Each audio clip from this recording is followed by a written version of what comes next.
So what you're looking at right here is almost similar to the problem I just did, where I showed you that if n is composite, then 2 to the n minus 1 composite is also composite. Do you know what it's called when you reverse the order? We had if p, then q.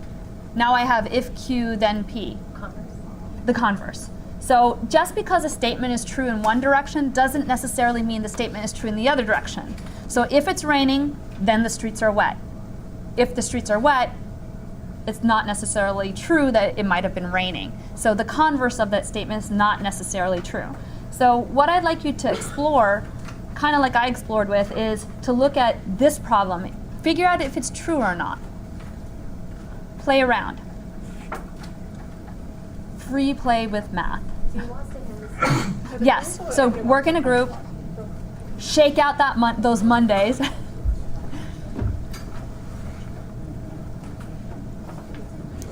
I got some good movie suggestions because I said, you know, those movies back then, like with The Office Space, Groundhog Day, they're really funny. Like I laughed to the point that I'm crying.